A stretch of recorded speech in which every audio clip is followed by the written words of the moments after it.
Hey everyone, welcome back to another math video. Today we are going to start talking about solving quadratics, and the very first thing that we're going to start talking about is what is a solution to a quadratic equation. Okay, more specifically we're going to be talking about what does a solution look like to a parabola. Now, before we actually start to solve for these things, it's important that you understand what they look like, okay?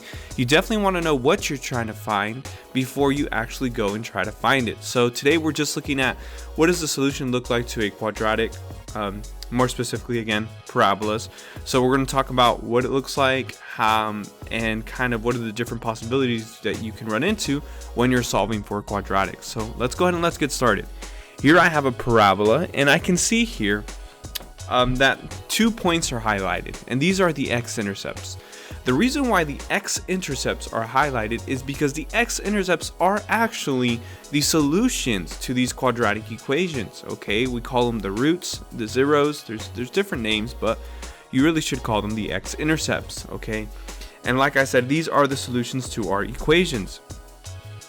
So whenever I'm dealing with a parabola, here for specifically we got x squared plus 5x plus 4, okay, which is this orange parabola that you see here, and they've went ahead and circled the x-intercepts, one at -4, 0, the other at -1, 0. They're labeled for you, okay? And the way I would kind of sort of specify my solution, I would say, okay, I have a solution at x equals -4 and another one at x equals -1, okay? And that's what the solutions are, okay?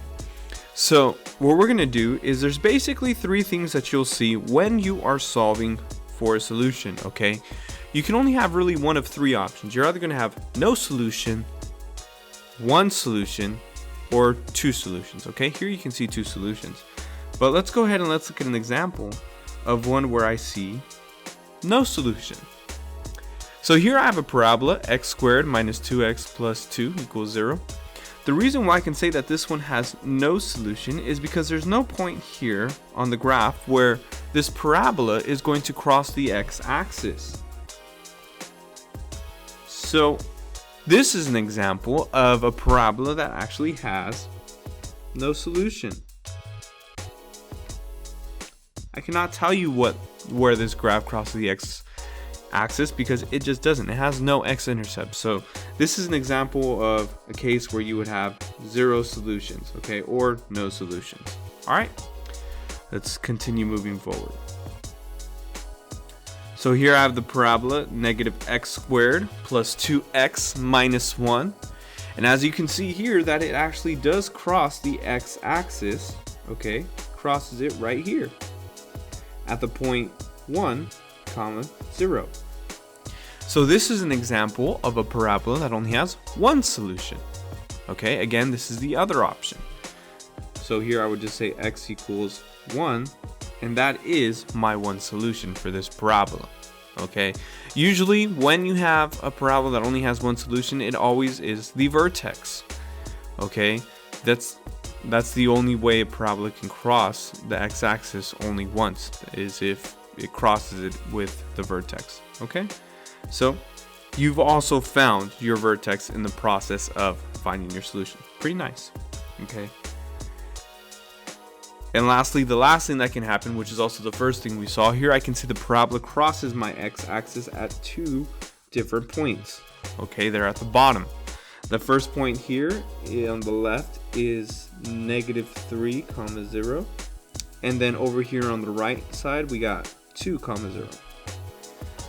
So this parabola has 2 solutions, one at x equals -3 and x equals 2. And that, ladies and gentlemen, are the 3 different types of solutions, or the numbers of solutions that you can get when you are trying to find solutions to a quadratic. So hopefully now you feel confident enough to be able to look at a quadratic that's already been graphed for you, and hopefully you're able to go ahead and spot where the solutions are, how many there are, and name them. And also hopefully now you can tell when there's a quadratic that does not have a solution, okay? Like I said, we're going to get into using formulas and maybe even learning how to solve these by factoring.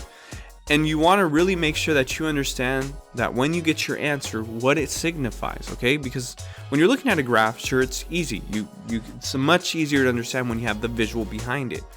But when you solve for the quadratic solutions algebraically, it's kind of a little bit harder because you're just finding numbers and you're not really sure what they mean. And that's the purpose behind this video, is that you now understand that, hey, when I find x equals something, I actually know what it's going to mean, okay? As always, I just want to thank you for watching. I hope you learned some math, and I'll see you guys next time.